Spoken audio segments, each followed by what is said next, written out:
آج مجھے اپنی زندگی کی پہلی کمائی ملنے والی تھی۔ 3 ماہ کی تنخواہ ایک ساتھ ملی اور ساتھ چھٹی بھی مل گئی۔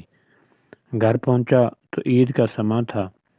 ماں باپ بہن بھائی سب بہت خوش تھے۔ میں نے ساری رقم والدہ کے ہاتھ پر رکھ دی۔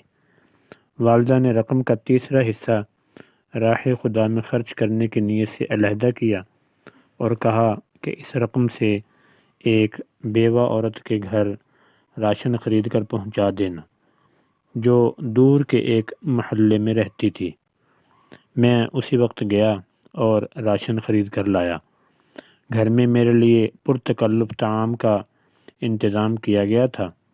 بہن بھائیوں کے ساتھ مل کر لذیذ کھانوں کے مزے اڑائے اور سفر کی تھکاوٹ دور کرنے کی غرض سے رضائی میں گھس گیا۔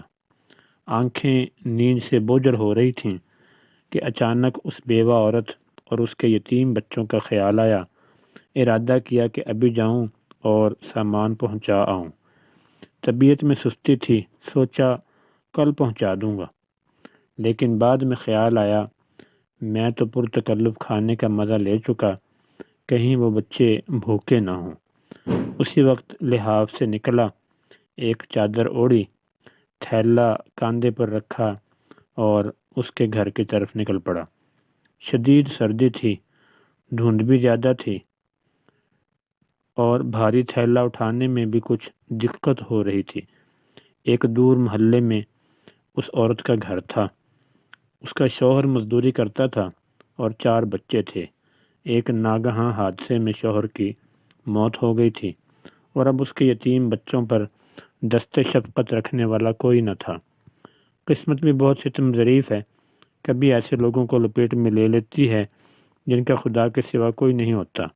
خیالات کا ایک سمندر لیے اس بیوہ عورت کے گھر کے باہر پہنچا۔ گھر کیا تھا بلکہ ایک خرابہ تھا۔ ایک کمرہ، چھوٹا سا صحن اور ایک خمیدہ سی 4 دیواری تھی۔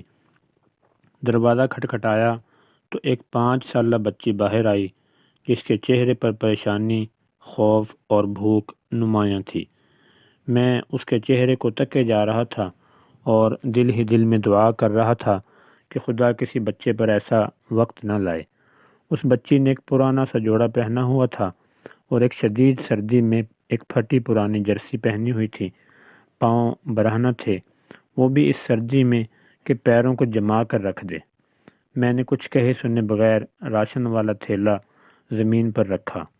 تھیلے کو دیکھتے ہی وہ بولی، کیا اس میں کھانے کا سامان ہے؟ یہ سننا تھا کہ میں حیران ہو گیا۔ ایک بار پھر اس نے یہی سوال دہرایا۔ میں نے مثبت انداز میں سر ہلایا۔ وہ بچی خوشی کے مارے چیختی چلاتی ماں کی طرف بھاگی اور یہ کہے جا رہی تھی، امی فرشتہ آ گیا، امی فرشتہ آ گیا، امی فرشتہ آ گیا۔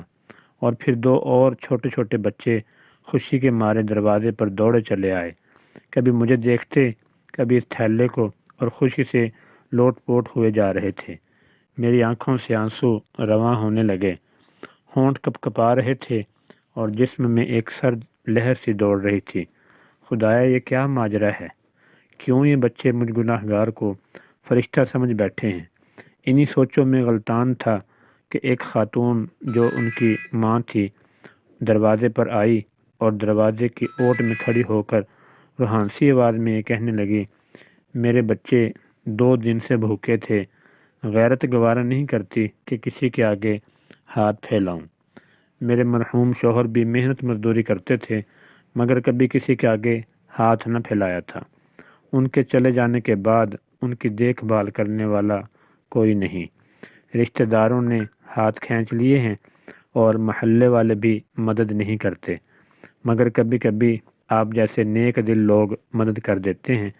میں 2 دن سے بچوں کو یہ کہہ کر بہلا رہی تھی کہ ایک فرشتہ آئے گا اور ہمارے لیے کھانا لے آئے گا، اسی لیے یہ آپ کو فرشتہ سمجھ بیٹھے ہیں۔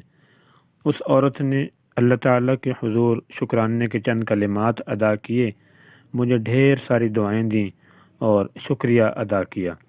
میں وہاں سے واپس ہو لیا۔ آنسو رکنے کا نام نہیں لے رہے تھے، زندگی میں کبھی خود کو اتنا پرسکون محسوس نہیں کیا جتنا آج کر رہا تھا، اور اندازہ لگایا کہ ایک بے بس انسان کی مدد کرنے سے جو روحانی سکون ملتا ہے وہ کسی اور کام میں نہیں۔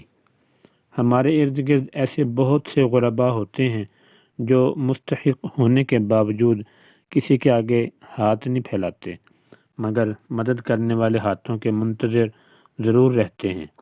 2 وقت کی روٹی ہی ان کا کل جہاں ہوا کرتی ہے۔